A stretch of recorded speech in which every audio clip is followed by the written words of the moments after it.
আসসালামু আলাইকুম। আজকে আমাদের ক্লাস হবে হচ্ছে ন্যারেশনের উপর। ইনশাল্লাহ এই ন্যারেশন এক ক্লাসের মধ্যেই পুরোটা কমপ্লিট হয়ে যাবে। তো চলেন দেখা যাক আজকে ন্যারেশন ক্লাসটা। আচ্ছা, প্রথমে আমাকে ন্যারেশন করতে হলে হচ্ছে সেন্টেন্স সম্পর্কে পূর্ণাঙ্গ ধারণা রাখতে হবে। সেন্টেন্স হচ্ছে পাঁচ প্রকার। পাঁচ প্রকার কি কি দেখেন, আমরা একটু লিখে দিয়েছি। অ্যাসার্টিভ, ইন্টারগেটিভ এবং ইম্পারেটিভ এবং হচ্ছে কি optative, exclamatory. Assertive, interrogative, imperative, optative এবং এক্সক্লেমেটরি, এই যে সেন্টেন্সের প্রকারগুলো। আচ্ছা, জাস্ট এই একটা বোর্ডে যদি আপনি পুরোটা বুঝতে পারেন, আপনার ন্যারেশন ইনশাল্লাহ ক্লিয়ার হয়ে যাবে। ন্যারেশন এর মধ্যেই সীমাবদ্ধ। আর প্যাসেজ ন্যারেশনের কিছু নিয়ম আছে, ওইটা আলাদা একটা বোর্ডে দেখিয়ে দিব। আগে আমাকে সেন্টেন্স ন্যারেশনটা শিখতে হবে। যখন আমরা সেন্টেন্স ন্যারেশনটা পারবো, তারপর আমরা হচ্ছে প্যাসেজ ন্যারেশন করতে পারবো। প্যাসেজ ন্যারেশনে বেশিক্ষণ লাগবে না, আমরা পিডিএফটা দিয়ে দিব, ওখানেই প্যাসেজ ন্যারেশনের নিয়মগুলো থাকবে। আচ্ছা আচ্ছা, আমরা অ্যাসার্টিভ সেন্টেন্স জানি, কিন্তু আমরা বের করতে পারি না। বের করার টেকনিকটা কি? অ্যাসার্টিভ সেন্টেন্সের যেই সাইনটা থাকবে সেটা হচ্ছে subject verb object. Subject verb object, যদি সাবজেক্ট ভার্ব অবজেক্ট থাকে তাহলে সেটা অ্যাসার্টিভ সেন্টেন্স, অর্থাৎ যে কোনো একটা বিবৃতিমূলক বাক্য। তারপর দেখেন ইন্টারোগেটিভ। ইন্টারোগেটিভ হচ্ছে প্রশ্নবোধক যে বাক্যগুলো, যেমন আমরা যখন কাউকে কোশ্চেন করি, তোমার নাম কি, তুমি কেমন আছো, কি খেয়েছো, এই প্রশ্নগুলো কি হচ্ছে ইন্টারোগেটিভ সেন্টেন্স। অর্থাৎ আমরা চিনব কিভাবে? সাইন থাকবে হচ্ছে ইন্টারোগেটিভ সাইন। তারপর হচ্ছে ইম্পারেটিভ বাক্য। ইম্পারেটিভ বাক্য আমরা কিভাবে চিনি? খুবই ইজি। ইম্পারেটিভ বাক্য হচ্ছে আহ, এটা হচ্ছে আপনার বাক্যের শুরুতে ভার্ব দিয়ে শুরু হবে। টেকনিকটা হচ্ছে বাক্যের শুরুতে ভার্ব থাকবে। যেমন আমরা তারপর লেট থাকতে পারে, যেমন আমরা অনেকে বলি let me alone, let me alone, let do this work. ঠিক আছে, তারপর আমরা বলতে পারি যে give me a glass of water, give me your book, give me your pen. ঠিক আছে, এই যে ভার্ব দিয়ে যে বাক্যগুলো শুরু হয়েছে, এটা হচ্ছে আপনার ইম্পারেটিভ বাক্য। তারপর বলতে পারি আমরা হচ্ছে তারপর আমরা আরও এরকম অনেক বাক্য বলতে পারি। ঠিক আছে, এটা হচ্ছে ইম্পারেটিভ বাক্য, অর্থাৎ আপনার ভার্ব দিয়ে বাক্য শুরু হবে অথবা লেট থাকবে বাক্যের শুরুতে। সিম্পল। তারপর দেখেন, আমি একটু আগে সেন্টেন্স সম্পর্কে ধারণা দিচ্ছি। আমি ন্যারেশন করতে গেলে অবশ্যই আমাকে সেন্টেন্স আইডেন্টিফাই করতে হবে। আমরা যদি সেন্টেন্স আইডেন্টিফাই না করতে পারি, আমরা ন্যারেশনটা আসলে প্রপারলি ক্লিয়ারভাবে করতে পারবো না। ওকে, এখন চলে যান হচ্ছে নেক্সট 4 নম্বর, জি optative sentence. Optative sentence, optative sentence হচ্ছে আপনার আদেশ, না, অপটেটিভ সেন্টেন্স হচ্ছে আপনার প্রার্থনা, কাউকে উইশ করা, এই ধরনের বাক্য বোঝায়।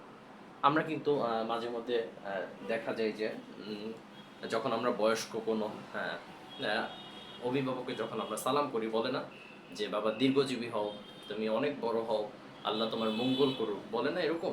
এই যে যে একটা প্রার্থনা অর্থ যে প্রকাশ পায়, এটাই হচ্ছে অপটেটিভ সেন্টেন্স। অর্থাৎ এখানে আমরা বলি অনেকে যে মে আল্লাহ বিলিস, আল্লাহ তোমাকে মঙ্গল করুক, হ্যাঁ, লং লিভ, বাবা তুমি দীর্ঘজীবী হও।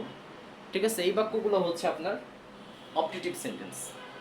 তারপর 5 নম্বর হচ্ছে at the last exclamatory. Exclamatory হচ্ছে আপনার আশ্চর্যজনক যে কোনো একটা বাক্য, সেটা আপনার দুঃখের সেটা জয়ও হতে পারে, সরও হতে পারে, অর্থাৎ আনন্দদায়কও হতে পারে, আবার সেটা দুঃখ প্রকাশ করা কোনো সেন্টেন্সও হইতে পারে। ধরেন আমরা বাংলাদেশ টিম ধরেন খেলাধুলা করলো, খেলাধুলায় তারা কি ব্যাটে কি জিতে গেল, তাহলে আমরা বলতে পারি হুররা, হ্যাঁ, Bangladesh team on the match. হ্যাঁ, অন দ্য ম্যাচ। এই যে যে আমরা একটা হুররা বললাম, আনন্দ প্রকাশ করলাম, এইটাই হচ্ছে এক্সক্লেমেটরি সেন্টেন্স বা ওয়ার্ড। হ্যাঁ, আচ্ছা, এটা দুঃখজনক হতে পারে, আমরা বলি না আহ ছেলেটা ব্যথা পেলো, আহ আমার বন্ধুটা কষ্ট পেলো। এই যে যে আহ শব্দটা বা এলাস, হ্যাঁ, এই শব্দগুলো হচ্ছে দুঃখজনক শব্দ। অর্থাৎ এখানে কি, এটা সরো, আনন্দদায়ক হলে জয়, কষ্টদায়ক হলে সরো। এই দেখেন আমি লিখে দিছি জয় এবং সরো। আচ্ছা, আমরা এটা পরে দেখি, আমরা আগে সেন্টেন্স সম্পর্কে একটু ধারণা দিলাম। এখন আমরা চলে যাব ন্যারেশনের একবারে মেন পয়েন্ট।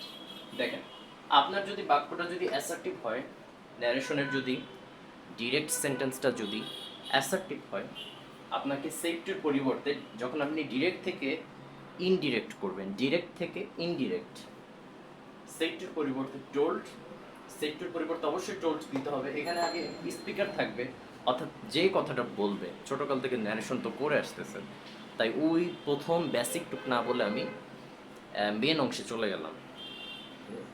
সেক্টর পরিবর্তে কি লিখবো? টোল্ড। এটা শুধুমাত্র অ্যাসার্টিভ বাক্যর জন্য। যদি অ্যাসার্টিভ বাক্য হয় আপনাকে কি করতে হবে? সেক্টর পরিবর্তে টোল্ড। তারপর দেখেন লিসেনার হবে, অর্থাৎ যে কথাটা শুনতেছে, আমার কথাটা যে শুনতেছে। The man said to his brother, মানে কি? মানুষটি তার ভাইকে বলল হোয়াট হ্যাপেন্ড, হ্যাঁ তোমার কি হলো, তার ভাইকে বললো হোয়াট হ্যাপেন্ড, অর্থাৎ যে কথা শুনতেছে। এই লিসেনারের কথাটা হবে, টোল্ডের পর লিসেনার হবে। তারপর হচ্ছে আপনাকে কানেক্টর ইউজ করতে হবে, অর্থাৎ কানেক্টর, এখানে আপনার এনভায়রনমেন্ট কমা থাকবে। এই কানেক্টরের এখানে এনভায়রনমেন্ট কমা থাকবে, অর্থাৎ যেই কথাটা বলবে। ঠিক আছে, তাহলে কানেক্টর কি হবে? এখানে কানেক্টর হবে হচ্ছে দ্যাট। কানেক্টর কি হবে? কানেক্টর হবে হচ্ছে দ্যাট। ঠিক আছে, আচ্ছা অনেকে বুঝতেছেন এটা কি আসলে। কানেক্টর হবে দ্যাট, কানেক্টর দ্যাট হবে। তারপর সাবজেক্ট হবে। হ্যাঁ, সাবজেক্টের কোনো পরিবর্তন হবে না, সাবজেক্ট পার্সন অনুযায়ী সাবজেক্ট হবে। এটা আমরা প্র্যাকটিস অংশে যে আমরা দেখবো এটা কিসে পরিবর্তন হবে। শুধুমাত্র আপনাকে মনে রাখতে হবে যে আপনি যখন ডিরেক্ট থেকে ইনডিরেক্ট করবেন আপনাকে কিছু ভার্ব পরিবর্তন করতে হবে। আর ভার্বটা আপনি কীভাবে পরিবর্তন করবেন বা কোন ভার্বটা টেন্স পরিবর্তন করতে হবে আসলে, তো এখানে খুব ইজিলি আমি টেন্সের ওই রুলসগুলোই একটা সুন্দর করে শাড়ি তৈরি করছি। ওই শাড়িটা পরলে আপনার ইনশাল্লাহ এনাফ। আপনার আর ওই যে প্রেজেন্ট টেন্স থাকলে আপনাকে পাস্ট করতে হবে, হ্যাঁ। তারপর যদি আবার পাস্ট কন্টিনিউয়াস থাকলে আপনাকে কি করতে হবে? পাস্ট কন্টিনিউয়াস থাকলে আপনাকে পাস্ট পারফেক্ট, ওই টেনশনটা নাই। এখানে একটা সারি করে দেওয়া আছে ভার্বের, যে যে পরিবর্তন করতে হবে এটা মুখস্থ করতে হবে ডিরেক্ট। যদি V1 থাকে ডিরেক্ট সেন্টেন্সে, এটা হচ্ছে ডিরেক্ট, ডিরেক্ট, আর এটা হচ্ছে ইনডিরেক্ট। ইনডিরেক্ট অর্থাৎ ডিরেক্ট থেকে ইনডিরেক্ট। যদি V1 থাকে আপনাকে করতে হবে V2, V2 থাকলে হ্যাড প্লাস V3। অ্যামিজারের যে কোনো একটা যদি ভার্ব থাকে আপনাকে ওয়াজ বা ওয়ার, এটা হচ্ছে আপনার কি, সিঙ্গুলার হলে ওয়াজ, প্লুরাল হলে ওয়ার। ওয়াজ ওয়ার থাকলে হ্যাড বিন, হ্যাভ বা হ্যাজ প্লাস V3, মানে হ্যাভ প্লাস V3 বা হ্যাজ প্লাস V3 থাকলে হ্যাড প্লাস V3 করতে হবে। আর যদি হ্যাড থাকে, অনলি একটা হ্যাড থাকলে দুইটা হ্যাড লিখতে হবে, ডাবল হ্যাড নিয়ম। জাস্ট আপনি মুখস্থ করবেন ভার্বটা, শুধু ভার্বে পরিবর্তন হবে। যখন ডিরেক্ট আপনার এই লাইনগুলো যখন ডিরেক্ট সেন্টেন্সে থাকবে, সমান সমানের ওই সাইডেরগুলা ইনডিরেক্টে লিখতে হবে, অর্থাৎ পরিবর্তন করতে হবে। আই থিঙ্ক আপনারা বুঝতেছেন। না বুঝলে অবশ্যই কমেন্ট করবেন, আপনাদের সবার কমেন্টের রিপ্লাই কিন্তু আমি দিয়ে থাকি, দেখার চেষ্টা করি। তারপর হচ্ছে হ্যাড যদি একটা থাকে দুইটা হ্যাড, ডাবল হ্যাড। মাস্ট থাকলে হ্যাড টু, মডেল 1 থাকলে মডেল 2, মডেল 2 থাকলে মডেল 2ই হবে, অর্থাৎ নো চেঞ্জ। আর সবসময় 2 প্লাস V1 হয়, 2 এর সাথে অন্য কোনো ভার্ব দিবেন না, এটা হচ্ছে ইনফিনিটিভের নিয়ম। আচ্ছা, এখন অনেকে বলতে পারেন যে ভাই মডেল 1 কি, মডেল 2 কি? এখানে আপনাদের যদি ঝামেলা থাকে আমি এটা দেখাই দিচ্ছি, কোনো সমস্যা নেই। মডেল 1 হচ্ছে উইল, শ্যাল, ঠিক আছে। আমি আপনার এখানে লিখে দিচ্ছি মডেল 1 এবং মডেল 2। মডেল 1 হচ্ছে উইল, তারপর শ্যাল, ক্যান, এটা হচ্ছে মডেল 1।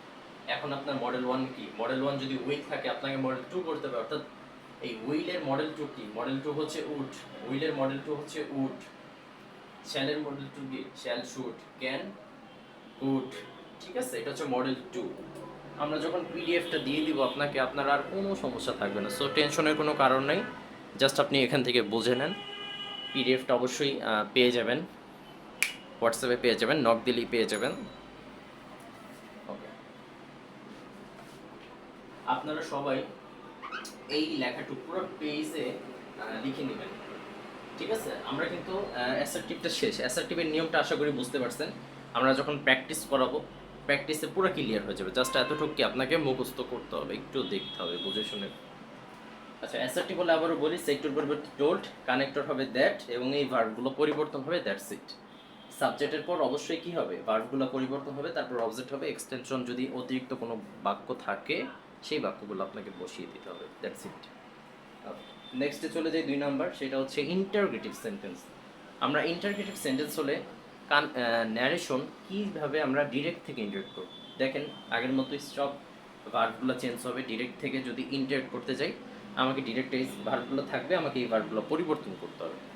আর নিয়ম কি, সেক্টর পরিবর্তে আক্সড হবে, তার আগে যদি স্পিকার থাকে, স্পিকার তো অবশ্যই থাকবে, স্পিকারের নামগুলো আপনাকে নিচে লিখতে হবে। ওকে, তাহলে আক্সড হবে কি, সেক্টর পরিবর্তে আক্সড, লিসেনারের নামটা তো হবেই। আর ইন্টারগেটিভে মনে রাখবেন, যদি আপনার WH দিয়ে যদি সেন্টেন্স থাকে, অর্থাৎ এই সাইডে কিন্তু আপনার একটা সেন্টেন্স থাকবে, দেখেন সাবজেক্ট, কানেক্টরের পরে সাবজেক্ট, ভার্ব, অবজেক্ট, যেই স্ট্রাকচারটা দেখতে পাচ্ছেন এখানে কিন্তু একটা সেন্টেন্স থাকবে। এই সেন্টেন্সে যদি WH ওয়ার্ড দিয়ে যদি সেন্টেন্স থাকে, যেমন হোয়াটস ইওর নেম, লেখার তো এই নেই, আমি বলতেছি যে হোয়াটস ইওর নেম, তোমার নাম কি, যদি এরকম বাক্য থাকে, ওই যে হোয়াট আছে ওই WH ওয়ার্ডটা এখানে হবে, কানেক্টর হিসেবে WH ওয়ার্ডটা হবে। যদি WH ওয়ার্ড না থাকে, অন্য কোনো বাক্য আছে, ঠিক আছে, অন্য একটা, যেমন কোশ্চেন করতে পারে ইজ ইট পসিবল, এটা কি সম্ভব, ইজ ইট পসিবল, তাহলে কি হবে, আমাকে ইফ করতে হবে। WH ওয়ার্ড থাকলে WH ওয়ার্ড, আর না থাকলে আপনাকে ইফ লিখতে হবে। আমরা যখন করাবো, প্র্যাকটিস করাবো, তখন ক্লিয়ার হয়ে যাবে। আশা করি বুঝতে পারছেন। যদি WH ওয়ার্ড না থাকে তখন আমরা ইফ লিখবো, আর যদি WH ওয়ার্ড থাকে WH ওয়ার্ডটা লিখবো, তারপর সাবজেক্ট হবে, ভার্বগুলো পরিবর্তন হবে, অবজেক্ট, এক্সটেনশন, দ্যাটস ইট। তারপর চলে যায় ইম্পারেটিভ। ইম্পারেটিভ বাক্যে কি থাকবে, ভার্ব বা লেট দিয়ে বাক্য শুরু হবে। ইম্পারেটিভ বাক্য হচ্ছে আপনাকে আদেশ, উপদেশ, অনুরোধ, কমান্ড করা, এইসব জাতীয় অর্থ প্রকাশ পায়, বা এইসব জাতীয় হচ্ছে ইম্পারেটিভ। যেমন কেউ যদি আপনাকে কোনো অনুরোধ করে, যেমন প্লিজ ওপেন দ্য ডোর, দরজাটি দয়া করে খুলো, অনুরোধ করতেছে, তাহলে রিকোয়েস্টেড, সেক্টর পরিবর্তে রিকোয়েস্টেড, আদেশ করলে অর্ডার, কমান্ড করলে কমান্ডেড, অ্যাডভাইস করলে অ্যাডভাইসড, ঠিক আছে, মানে উপদেশ দিলে অ্যাডভাইস। কানেক্টর কি হবে, কানেক্টর অলওয়েজ টু হবে যখন আপনার ভার্ব দিয়ে বাক্য শুরু হবে। ভার্ব দিয়ে বাক্য শুরু হলে টু, আর যদি লেট দিয়ে থাকে, অর্থাৎ লেট থাকলে দ্যাট, এই যে আমি লিখে দিচ্ছি, লেটস থাকলে কি হবে, দ্যাট, মনে রাখবেন যে লেটস থাকলে দ্যাট, ঠিক আছে, লেট বা লেটস থাকলে দ্যাট। তারপরে এই ভার্বগুলো পরিবর্তন হবে, সাবজেক্ট, ভার্ব, তারপর অবজেক্ট, সেম। মে বা লং দিয়ে বাক্য শুরু হলে অপটেটিভ, অপটেটিভে কি হবে, উইশ করা বোঝালে উইশড, আর যদি প্রার্থনা করা বোঝায় প্রেইড, কানেক্টর হবে অলওয়েজ দ্যাট, ইজি আছে, বেশি কঠিন না। এক্সক্লেমেটরি কি, আমরা চিনবো হচ্ছে এক্সক্লেমেটরি সাইন দেখে এক্সক্লেমেটরি সেন্টেন্স বুঝতে পারবো। আর যদি এক্সক্লেমেটরি সেন্টেন্স থাকে, এখানে কি থাকবে, সাবজেক্ট থাকবে, এখানে একটা সেন্টেন্স থাকবে, ওই সেন্টেন্সটা এখানে যা আছে তাই হবে। শুধু সেক্টর পরিবর্তে কি হবে, সেক্টর পরিবর্তে এক্সক্লাইমড উইথ জয়, যদি বাক্যটা যদি আপনার মনে হয় যে আনন্দদায়ক বোঝাচ্ছে, এক্সক্লাইমড উইথ জয়। বাক্যটা যদি আপনার মনে হয় যে কষ্টদায়ক বোঝাচ্ছে, এক্সক্লাইমড উইথ সরো, যে কোনো একটা। আনন্দদায়ক হলে জয়, কষ্ট হলে সরো, কানেক্টর হবে দ্যাট, শেষ, এই নিয়মই। তারপর সাবজেক্ট হবে, ভার্ব হবে, অবজেক্ট, এক্সটেনশন। এইটা ছিল আমাদের ন্যারেশনের কিন্তু সেন্টেন্স ন্যারেশনের নিয়মগুলো। আশা করি আপনারা বুঝতে পারছেন। যদি কারো কোনো সমস্যা থাকে পেজে মেসেজ দিবেন, অথবা আমাকে পার্সোনালি নক দিতে পারেন। আমি ফ্রি থাকলে আপনাদের অবশ্যই রিপ্লাই দেওয়ার চেষ্টা করব, রিপ্লাই দিব। এখন আমরা প্র্যাকটিস অংশে চলে যাব, চলেন আমরা প্র্যাকটিস করি কিছু।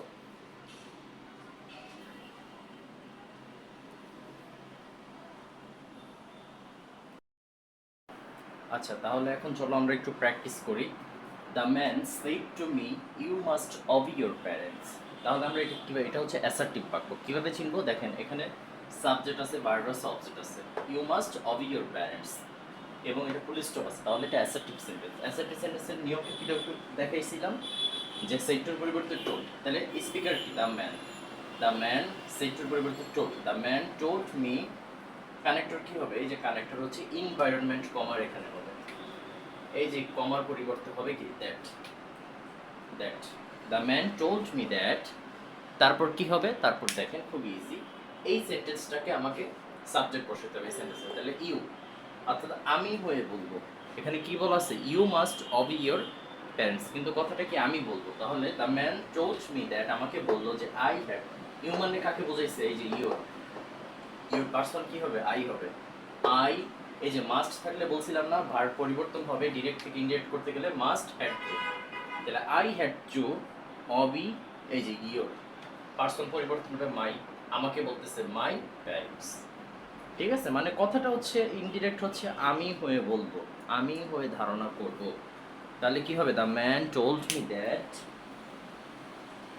I had to obey my parents. নেক্সটটা দেখেন, I said to my brother, I said to my brother you had a nice pen, তোমার একটা ভালো কলম আছে।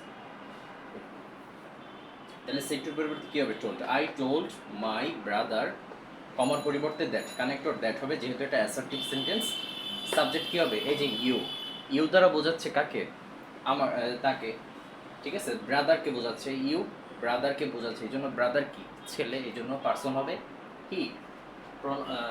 হি হ্যাড, এই হ্যাড থাকলে বলছিলাম না একটা হ্যাড থাকলে ডাবল হ্যাড, একটা থাকলে দুইটা হ্যাড। ঠিক আছে, তাহলে হ্যাড থাকলে দুইটা, had had a nice pen, যা আছে তাই।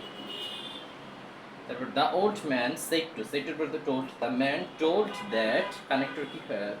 Told the boy. ঠিক আছে, এখানে দ্য বয় হবে, টোল্ড দ্য বয়, আর লিসেনার হবে দ্য বয়,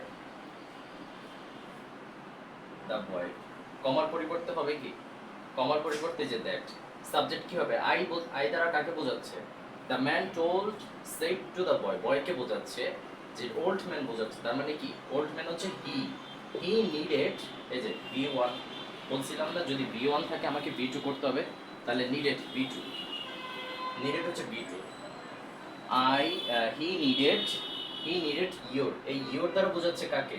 ইয়োর দ্বারা বোঝাচ্ছে এই বয়কে। তাহলে বয়টা কি হবে? হিস, পার্সন কি হবে? হিস, অর্থাৎ আমি হয়ে বলতেছি the old man told the বয়, বয়কে বললো হি নিডেড, তার প্রয়োজন হিস হেল্প। কার প্রয়োজন? এই ছেলেটার প্রয়োজন, হেল্প প্রয়োজন, হিস হেল্প। আশা করি এই অ্যাসার্টিভ সেন্টেন্সের ন্যারেশনটা বুঝতে পারছেন। এইভাবে আপনারা একটু প্র্যাকটিস করবেন। আমরা আবার আরেকটা ক্লাসে পুরা ন্যারেশনটা আরেকটা ক্লাস হবে। এই ছিল আমাদের আজকের ভিডিও। নেক্সট ইনশাল্লাহ আরও প্র্যাকটিস হবে। পিডিএফে ইনশাল্লাহ আপনারা ফুল কনসেপ্টটা বুঝে যাবেন। যদি এই তিনটা বুঝতে পারেন বাকি সবগুলো আপনারা বুঝতে পারবেন ইনশাল্লাহ। সবাই আমাদের সাথে থাকবেন এবং আপনাদের নেক্সট কোন টপিকের উপর ক্লাসটা প্রয়োজন, সামনে যেহেতু আমাদের এইচএসসি পরীক্ষার জন্যে, সো এখন থেকে একটু অ্যাটেন্টিভভাবে, প্রপারভাবে, সুন্দরভাবে একটু গোছানো প্রিপারেশন নিতে হবে। আমাদের যে কোনো সাজেশন প্রয়োজন হলে, যে কোনো টপিকে সমস্যা হলে, আইসিটি, বাংলা, আর্টসের যে কোনো সাবজেক্টের সমস্যা হলে আমাদেরকে সরাসরি ইনবক্স করবেন, আমরাই আপনাদের সাথে আছি সব সময়। ওকে, সবাই ভালো থাকবেন, সুস্থ থাকবেন। আজকে এই পর্যন্তই। আসসালামু আলাইকুম।